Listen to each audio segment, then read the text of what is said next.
It's February 1st, 2005, and R&B singer Houston is laying down with one of his eyes gouged out. This story takes us into the darkest part of the music industry. You hear a lot of stories about how dark this industry is and what can happen if you get too caught up in it.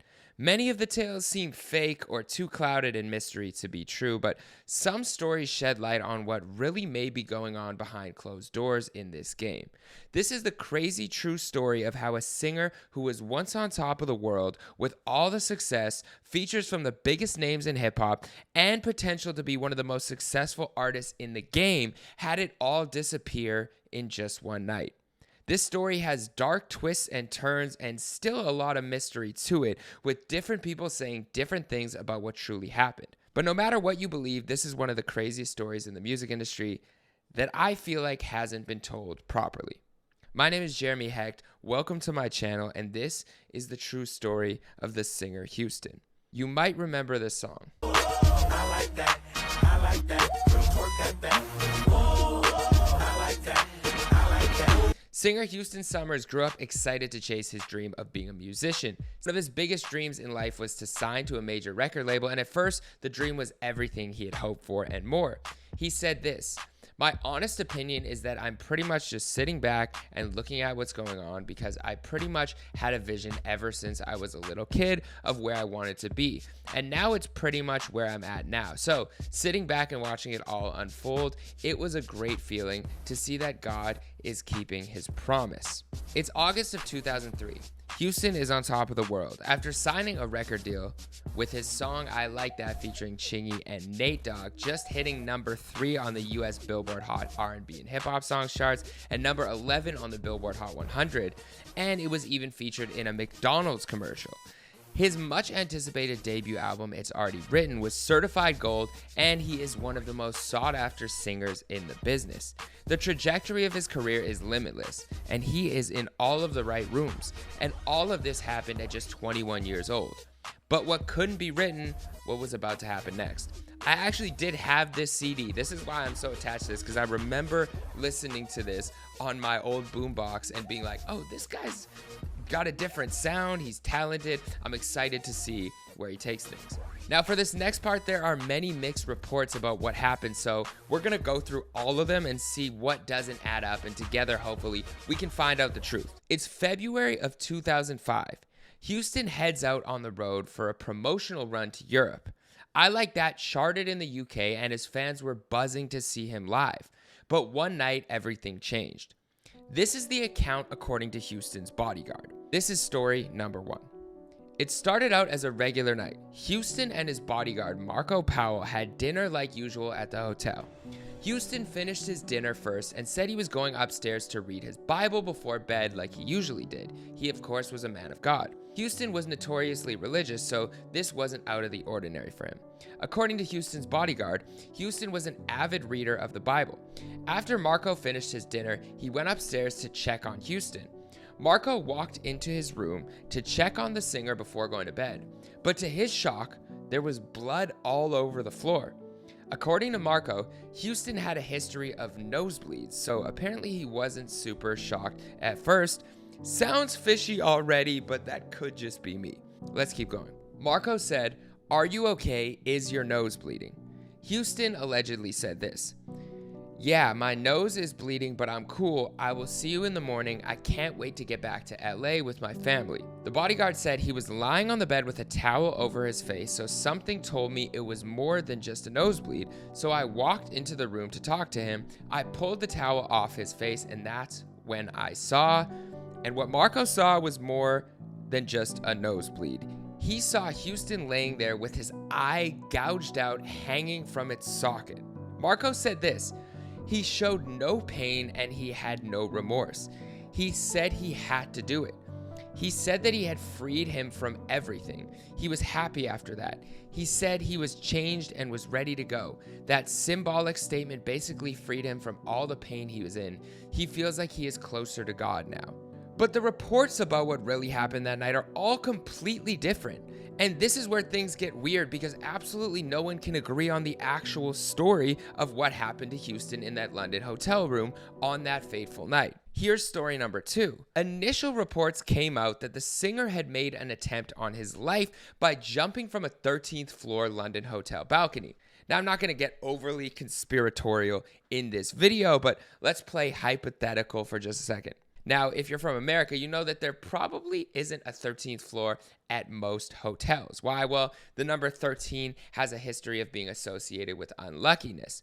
Dilip Rangnecker of Otis Elevators estimates that 85% of buildings with Otis brand elevators do not have a floor named the 13th floor. Apparently, there's even a real-life fear of the number 13, and it's called, wait, I looked this up, triskaidekaphobia. Okay, so if you have that out there, it's a real thing. It is not just you. There are others like you out there. I also looked up UK hotels on Google, and here's what it says. In the UK, it's not common for hotels or buildings to have a 13th floor. This is due to the superstition surrounding the number 13 in Western culture. Many buildings skip directly from the 12th floor to the 14th floor, labeling the 13th floor as a 14th floor instead. Into this, though, recently, I was at a comedy set, okay, and the guy was talking about how there are actually 13 floors at most hotels that the super celebrities stay at, but they don't advertise it. So it is possible that Houston was on a 13th floor somewhere. It just wasn't labeled in the hotel. But let's just say let's just roll. Let's roll and say he was on the 13th floor. Why was this even a rumor? So here's what other people said. His publicist made a statement saying this. Houston found himself in the midst of a spiritual battle against the evil that runs rampant in the entertainment industry. This coincides with Marco's statement in which he said Houston told him he had to get the devil off of his back, and that's the only way he could kill the devil. The statement about this incident continued by saying that Houston was constantly at odds with the temptations that come with success in the music business due to his Christian faith. But this goes completely against what Houston's sister said about the night. Here's story number 4. Billy Summers said this. Houston is a Christian, and he does know that if he attempted anything like that, he'd be doomed. His managers, Reno Rankin and Andrew Rowe of On Point Productions, are no longer his managers, so they are trying to slander his name. While Houston was on the road, their contract with him ended, and there were rumors that they were going to try and slander my brother's name. I believe they're the ones calling up the radio stations, MTV and BET, and giving false info. Probably what she was referring to is this, and here is the 5th story. Los Angeles radio station KKBT-FM's K. Sly, who appeared in the I Like That video and is close to Houston's camp, said the singer had been under psychiatric care last year for manic depression.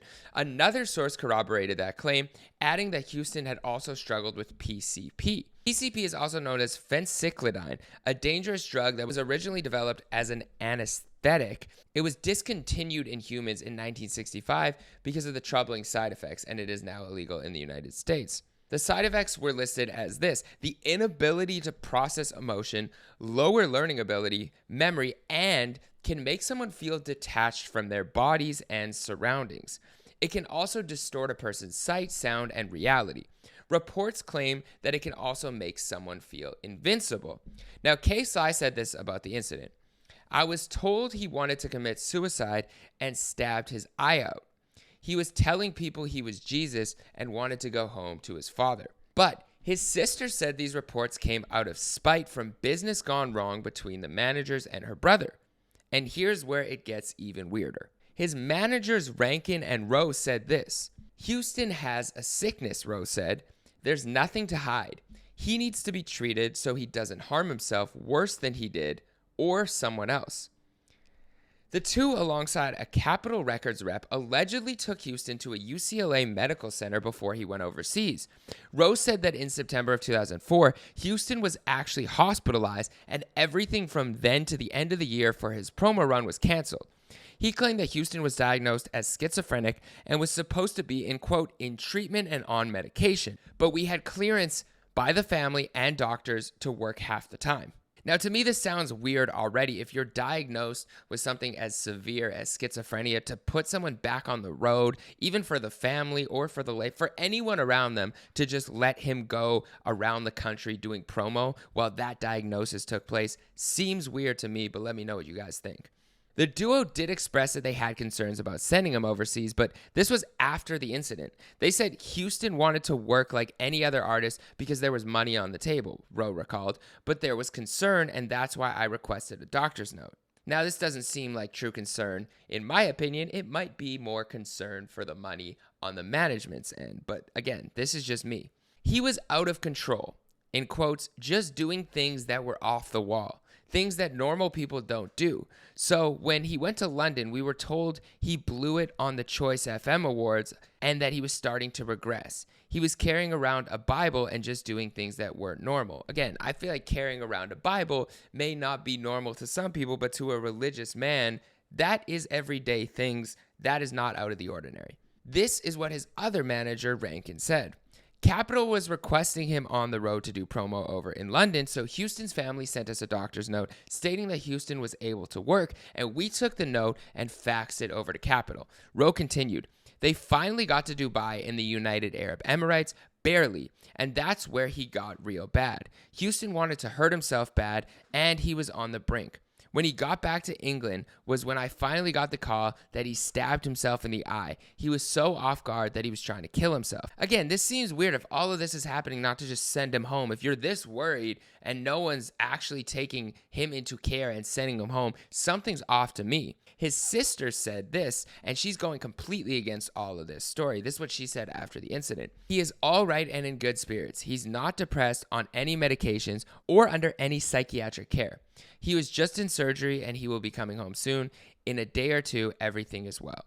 She did acknowledge that there was something that happened to his eye, but called it an accident in quotes. Again, which also seems weird. So it seems to me like the family's not telling the truth, and the management isn't telling the truth, and the label isn't telling the truth, and the publicist isn't telling the truth. What really happened that night? She continued by saying, we haven't mentioned anything to Houston, but we're going to talk to him about what exactly happened. Houston would never inflict any harm on himself. He was under a lot of spiritual stress, and a lot of that pressure, I believe, came from the music industry. I just want everyone to pray for him. He is going through trying times. This is the last thing he needs. And this is all from an MTV article report that no longer exists because a bunch of articles were wiped away from MTV. His managers closed off by saying this about his contract. We decided that we didn't want to continue. We feel like our contract could have been extended, but that's not important. The kid needs help more than anything else. His health is our biggest concern. We have a serious problem with the way the family is handling this kid's situation. There's no reason for this kid to have no money. They passed on a publishing deal that could have helped him out right now. They got involved and we tried everything we could, but at the end of the day, Houston was loyal to his mom. I don't have a problem with that, but they are not capable of handling a kid like that. First of all, when you say you don't have a problem with that, it sounds like you got a problem. But again, maybe I'm reading too much into it. The kid was a star. He had a great opportunity laid out, so he should have had proper housing and a nice car. The kid still lives where he lives when we met him, in a 2-bedroom apartment with 4 other people. They spent all the kid's money. It seems weird to me, the way they're speaking about controlling his finances, the way they're calling him a kid, the way they're seeming like he doesn't have the agency to make his own decisions or that he can't consult with his family. I don't know. All of that seems weird to me. The story was so wild that even Bushwick Bill of the extremely successful rap group, the Ghetto Boys, made a statement about Houston's incident, having went through something similar back in 1991. Bushwick forced his girlfriend at the time to help him with an attempt on his life while intoxicated, and he said this, "Fame will make you go crazy. I want Houston to know that he is in my prayers and that I will ask God to give him peace of mind and peace of heart, and I hope his eye heals as well as his mind and his emotions." There is the added insanity of having a big selling record and fame, yet somehow you don't have any money to match what you have accomplished. You are going through that misery with your label, and it makes utterly no sense. He continued by saying this, "Since God wanted you to be an entertainer, you need to look to God more and less to yourself, because we as artists are confused as human beings. You are put in the position where you have to smile when you are sad and be gracious when you are depressed, and not everybody knows how to play the roles that fame requires. When some people can't handle that, can't cope, they start to fall apart. The most ironic part is that MTV banned Bushwick's video where he said, "I had to lose an eye to see clearly." And in the first version of the video, he removed his eye. The whole connection there with the eye and an eye is crazy, but let me know if you think that that all is connected and how this connects to the music industry. A spokesperson from Capitol Records said this: "Our thoughts and prayers are with Houston during this tragic time." And that's all they said. Again, strange. But the only thing Houston officially said at the time was a message that now seems very ominous. He said this: "I still love all my fans. Please pray for me and know I'll be back with some more hits." Unfortunately, Houston didn't return to music, and it was years before anyone heard from him again. So what really happened? And how did it lead to this? In 2013, he avoided jail time in a DUI case, and TMZ ran with the absolute craziest headline I've ever seen, which they usually do. They said, "One-eyed singer Houston, no jail in DUI case, ... I like that." Again, crazy, but not surprised when it comes to TMZ. In 2015, he got out of his deal with Capitol Records, which is crazy that it took 10 years to do so. But listen to Houston describe the behind the scenes of Hollywood. He talks about saying no to certain things behind closed doors and what it did to him. Let's watch this interview together. This is really the last time that I've seen him, probably the last time that anyone has seen him really speak about any of this. First question I want to ask you, Houston, is what are you up to right now, brother? Right now, man, pretty much I'm off the boat, fresh off of Capitol Records. Basically, I got an eye injury. You remember me from that record, I Like That, with Chingy and Nate Dogg. I had an eye injury and I fell off the job, basically. Houston, man, there was a lot of rumors about your eye injury, man. Talk to us and walk with us. Take us through exactly what happened. Everybody want to know this. We're going to hear from your mouth. That's what we want to know, brother. I'm from the hood, so where I come from, it's a whole nother element. Where I come from, different from the Hollywood scene, which is why I stay in the background of the scenes, because it's too many Fruit Loops in the Hollywood scene, so I stay in the background.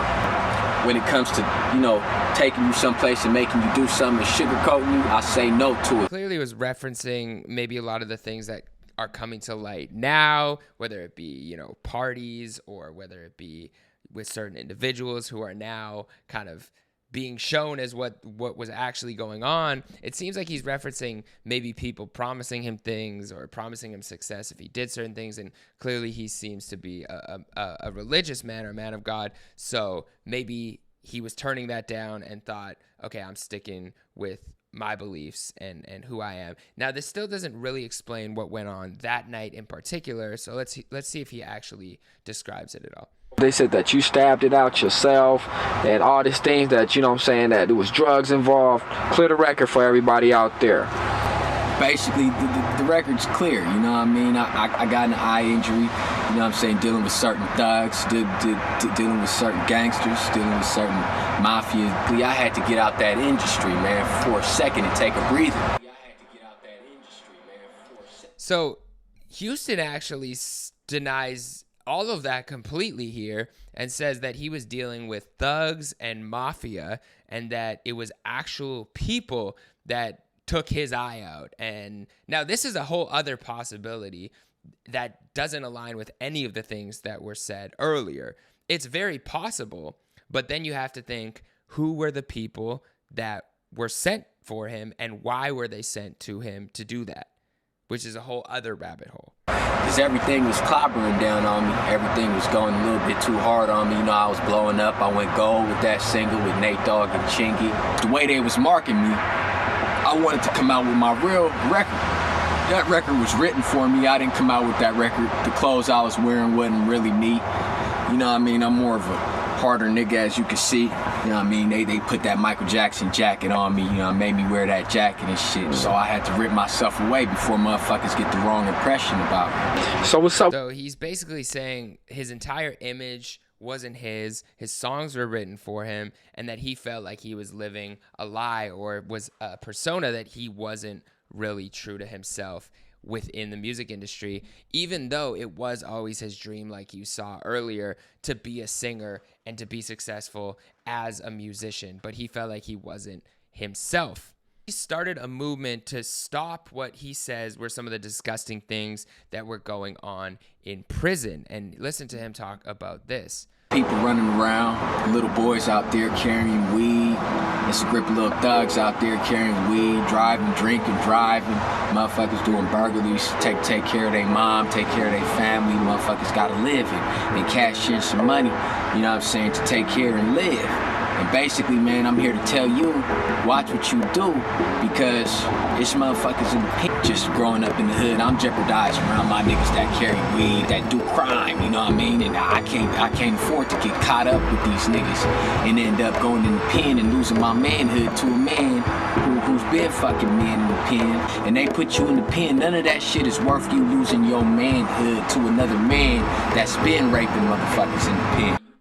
So it sounds like something inspired this. And again, I don't know if all of these things are connected, but he was speaking about people kind of doing similar things within the industry or forcing things to go down. We did hear a lot of stories, whether it be through the Diddy parties or other nefarious things going on behind the scenes. Again, I can't connect all of these things together. I'm just showing you what Houston's actually saying from his mouth the last time that we actually saw him speak about any of this. This is what he closes off by saying. What's the encouragement you can keep these brothers to keep going and keep pursuing this fight? Man, just come on with me on this one, homie. You know what I mean? The only thing I'm gonna lead you to is a square, homie. I mean, they call me the Panther, man, because that's what Pops called me ever since I came out of the womb, ever since he left Mom's. He said I was the Panther, homie. And he told me to lift this right hand real high, homie. And that's what he said to do, and I've been lifting up my right hand real high. And now I'm starting this campaign, you know what I mean? So the only thing I can tell you motherfuckers, stay out of the pen. So that's really the last time anyone heard from Houston. He has no active social media that I could find. He has no interviews as of late. I couldn't even find a contact email for anyone on his team or him. Like, I couldn't find a way to DM, to message, to send. Houston Summers, if you are watching this, I would love to sit down for an interview. I have so many questions. I would love to help tell your story in a way that makes sense, that's true to you. And if anyone knows how to contact Houston or has some of this story, please hit me up in the comments as well. I was also trying to contact his management, his former managers, because it seems like they know something. But again, all of these people are kind of in the shadows right now. People are kind of ghosted. I can't even find Houston himself. So there's so many plot holes and twists in this story that I don't really know what to believe. But let me know what you guys think. To me, this is one of the most intriguing and mysterious stories, and honestly dark stories, that I've ever seen in the music industry. And I don't know that we have full closure, or maybe we'll never get answers. But let me know if you guys have heard about this, if anyone has answers in the comments, and what you want me to cover next, if nobody else has told you yet today. I appreciate you. And if you do want to support the channel, I'm not making money from this channel. This is just to grow my audience. This is just to tell stories. So if you hit the like button, that's helpful. If you comment, that's helpful. And if you share and subscribe, that's also super helpful. You can find me on Instagram at Jeremy_Hecht. Same with X or Twitter, whatever you want to call it. And same with TikTok. So I'll see you guys in the next video. Sending you peace. Love.